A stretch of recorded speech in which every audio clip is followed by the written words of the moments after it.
All right, here's the important thing to understand about fulfillment is that it is a process and there is a formula, what I call the fulfillment formula, the aptly named. And the way that it works is this. First, I want you to understand that there are these imperatives in your brain given to you by evolution, and you are going to be emotionally rewarded for doing certain things and emotionally punished for not doing other things. And that's where fulfillment comes in. When you put yourself in an evolutionary context, you're going to understand why the formula is what the formula is. So I'll quickly give you the formula and then explain it in context. So the formula goes like this. You're going to work really hard to gain a set of skills that allow you to serve not only yourself, but other people. Okay? Now, why is that the formula? So first of all, it's very important to understand that growing up on the plains of the savannah, you would have had to work really hard to stay alive, to feed your family. So you had to face tremendous danger, massive obstacles. And so nature only has two ways to get you moving, and that is pleasure and pain, punishment, reward. So when it wants behavior, it's going to reward that by making it feel amazing. And if it doesn't want behavior, then it's going to make sure that if you're engaging in it, it sucks. And if it wants you to do something and you don't do it, that will also suck.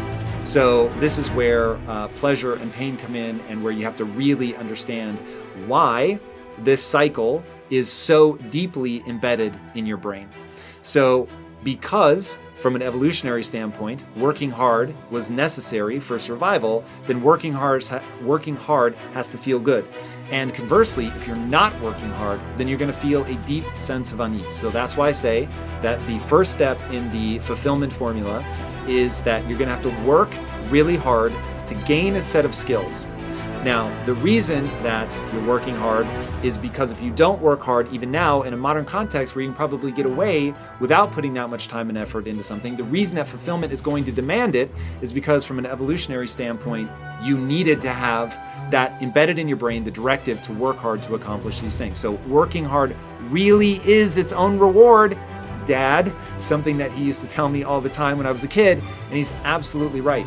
It is truly ingrained in us, even though we sometimes fight and don't want to do it, and we also have the impulse to chill and lay on the couch. If you're not working hard, you will feel a deep sense of unease. All right, so we're going to work hard to gain a set of skills. Now, the set of skills is really about serving the group. So we know that humans are a creature that leverages culture. So many other animals are hardwired. And so a horse, when it's born, 20 minutes later, it's doing all the things that a horse can do. But humans are different than that. So we take this long period of gestation, followed by this long infancy. And in all of that, we are going through these different phases of development. And around the ages of 11 to 15, you go into this drinking deeply from the culture moment, where it's not just about your environment anymore, it's about the actual culture and taking in that information. So you're going to gain a set of skills that matter to you and matter to the group. Okay, and that's the part of culture. So you're working really hard to gain the set of skills that matter to you and the group, something that's exciting to you. You just enjoy doing it. That's very important for fulfillment. And then it allows you to serve not only yourself, but the group. Because we're a social creature, we of course need to be rewarded for doing things for the group, and we're going to be punished for not doing things for the group in our own minds. Okay, that's very important. If you're not contributing to the group, you will have this sense of meaninglessness. And this is where meaning and purpose come in. I'm doing something not just for myself, but for other people. It is ingrained in your mind to do that. Okay, so you get this set of skills. Now, this is where passion comes in. You want to be developing a set of skills that you're deeply passionate about, but understand passion also is a process. So you start with something you find interesting, you engage with it. If the more you engage with it, the more fascinating it becomes, then we're going to go down the process of gaining actual mastery, doing the boring, difficult, repetitive tasks required to truly master that thing in a way that the group values. Now, when you do that, you get into a passion feedback loop, even though it is boring and difficult at times.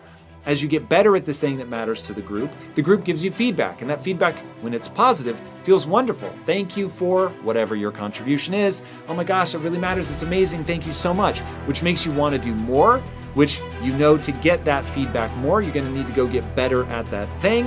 And that's how you get people in these virtuous cycles. You're working really hard to gain a set of skills that gets the group excited about your contributions, which make you feel good about yourself, which make you want to get even better at that thing so that you can contribute even more to the group. And that is fulfillment. There's all this meaning and purpose behind it. You're doing it to serve other people. It's bigger than yourself. And now you get the neurochemical cocktail that you've been looking for by doing that formula. That's fulfillment. Fail to optimize for fulfillment at your own peril. Think about your life along 6 dimensions. So the goal is this: you're going to take care of yourself. You're going to have a life in 3 years that justifies its suffering. That's the goal. So you can invent the damn life, but you have to think what you would be satisfied with, so you wouldn't be all bitter and resentful. It's like, okay, what do you want from your family? What do you want from your friends? How are you going to educate yourself? What do you want for your career? How are you going to use your time outside of work? How are you going to handle drugs and alcohol and other temptations like that? How are you going to keep yourself mentally and physically healthy? And these are open questions, like you get to answer them. The idea is you can have whatever you want, but you have to figure out what it is. It has to be realistic, and you have to figure out what it is. It's okay, so now develop a vision. What's your life going to be like in 3 to 5 years? So you write it down. Your bad habits and your resentment and your bitterness and all of that, your procrastination gets completely out of hand, and you auger down, and you're in your own personal version of hell in 3 to 5 years. What does that look like? Well, everyone knows that. It's like everyone can look into the future and think, well, if I keep going on this dark path, this is where I'll end up. Well, then you've got little hell outlined for yourself to run away from, and you got a little heaven outlined for yourself to run towards, and then you're motivated.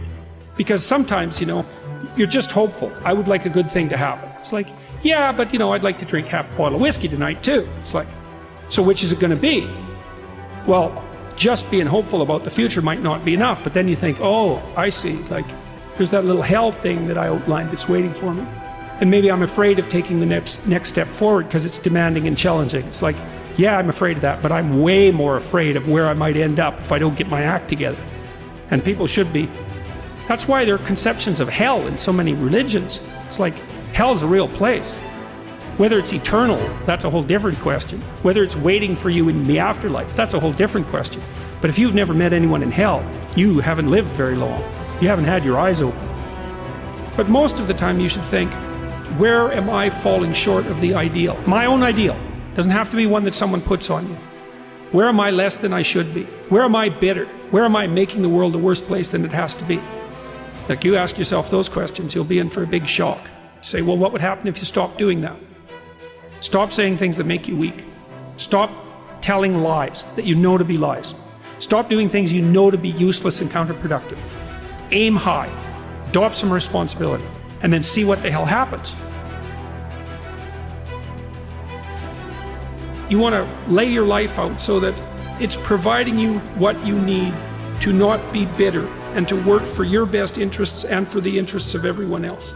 That would be lovely, and I think it's attainable. And one of the things that I've also been telling people, informing people about, is the idea that life isn't a game. It's a series of games. And the right ethic is to be the winner of the series of games. And part of that means you have to learn how to be a good loser.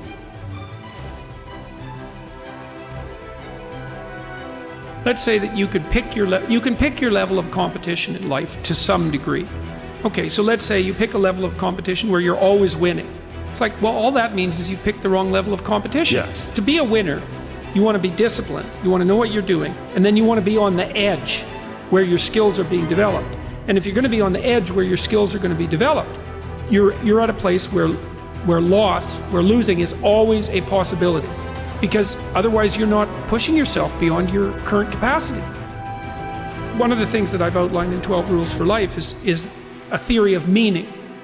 Because meaning, as far as I'm concerned, the sense of meaningful engagement is the antidote to malevolence and suffering, essentially. Because you want to have a life that's so engaging that you think, despite the fact that I'm limited and that we're mortal and that life is tragedy and there's evil in the world, despite all that, this is worth doing. Life is suffering and betrayal in many senses of the word, but you can adopt a way of traversing through life that is more powerful than the tragedy and the malevolence. Get your act together. Stand up forthrightly. That's rule 1. Stand up straight with your shoulders back. It's a vulnerable position, right? Because you're open. But it's a powerful position because it means that you're brave enough to take what's coming. And it isn't like what's coming isn't dangerous. It's dangerous. So, but your best bet is to be dancing on your feet and ready for it. Pay attention and be awake.